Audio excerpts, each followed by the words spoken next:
I'm Jason Buffington, the Senior Analyst at ESG covering data protection. I've been a data protection dude for about 23 years, using just about every backup, snapshot, or replication technology that you might imagine at one time or another. So picking the right technology is something I'm very passionate about, and right now I'm very bullish on hybrid backup as the ultimate architecture. Think about what disk is really good for: fast backup, fast recovery. On the other hand, even with dedupe, disk can be expensive compared to some of the other alternatives. Now, that reality drives many people to use disk as their near-term backup and recovery, first line of defense, but they still use tape for their longer-term retention or preservation of data through various backup or archiving mechanisms. And then there's cloud. The cloud has some of the same scenarios as disk in that it's great when you first start using it and with small volumes of data to deal with, but as your environment grows, the economics sometimes get more challenging. Many eventually hit a tipping point where they're forced to reevaluate the overall architecture for how they're doing data protection. At ESG, we recently published some findings from our research called Data Protection as a Service, and one of the things that we found was that from a downtime tolerance, from an RPO-RTO perspective, almost nobody should go pure play, meaning straight from production servers to the cloud. And here's why. Your SLAs don't change just because you send your backups to the cloud. If you're like most organizations, your SLAs are so short, your organization's downtime tolerance is so low, that if you had to do a bulk restore across the wire, you will probably miss your SLAs. My recommendation is that folks of almost any size data center should be using a local on-premise solution, an appliance, build your own server, whatever, to create a disk to cloud solution from production storage to secondary protection storage on-site and then to the cloud repository.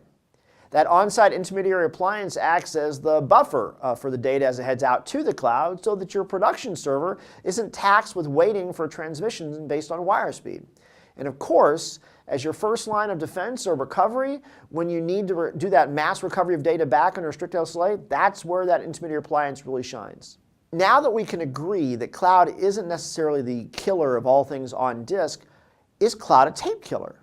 Well, ESG's research shows that IT organizations, on average, need to store their data for at least 6 years.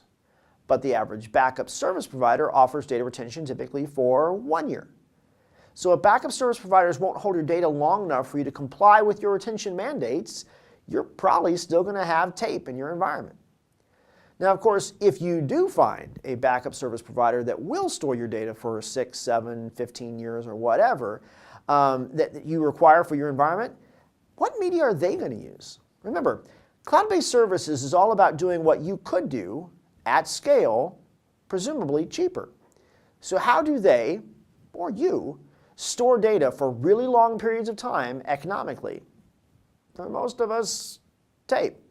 By the way, tape isn't the 4-letter word that you think it is.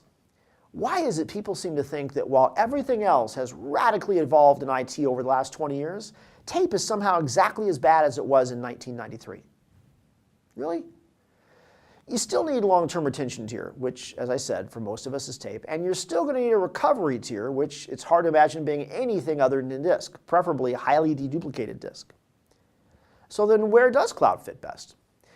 I would offer that cloud is great for distance-based recovery and access. It is a way to access data from a secondary facility as a disaster recovery or a recovery tier in general when disk doesn't work. For example, when you've lost access to your entire primary site. And in fact, if we think not just about backup as a service, but also disaster recovery, DR as a service, then the cloud starts to get super interesting. As a way to stand up and restart whole servers or services using a pay-as-you-need-it cloud infrastructure instead of having to maintain your own. If you want to talk about hybrid backup and recovery, first identify your recovery goals. If your goal is rapid recovery, you're going to want disk. If your goal is long-term retention, you're going to want tape, on-site or in the cloud. If your goal is distance-centric, you're going to want cloud. The overlapping zone in this diagram will look different for everyone because it reflects your organization's unique SLA requirements and your organization's unique cost considerations. To be clear, I really like the cloud and backup as a service for all kinds of scenarios, for endpoints, for remote offices, for data centers without secondary facilities, as an enablement for DR as a service. But if those folks are looking through the overly optimistic lenses that going to the cloud will relieve all of their hardware and software capital costs, then they could be in for a surprise. Because for many of them, they'll still have to deploy and maintain a backup agent on most of the production servers, some kind of software. They're still going to require a management UI for the administrators to monitor jobs and restart. Most environments will still have some spinning disk for hardware on site, that intermediate appliance we talked about earlier, if they want to meet their SLAs. And many of them will still have tape on site if their retention periods are longer than what their service provider offers. Now, mind you, I'm not talking about really small companies out there, those 2 to 20 person type orgs who don't have mountains of data and can use the cloud to help them just keep the lights on. I'm talking about upper mid-size and large organizations. The tipping point for even a small company to start seeing the need for a hybrid solution is probably lower than a lot of people think. Even if you're the IT person at a 20-person company, you can often achieve that desirable, I wash my hands of it, turnkey style, straightforward solution by a black box appliance almost as well as you might with a consumer style service. And for those, you might actually pay for it just once as opposed to a month in and month out. However you look at it, with a hybrid solution, people need to recognize that the cloud is not the do-everything silver bullet any more than disk is the ultimate tape killer, that snapshots are universally better than backups, or that an archive is the same thing as a backup. All of those stances are bogus for one reason or another, because all of them deny what organizations of all sizes should be doing.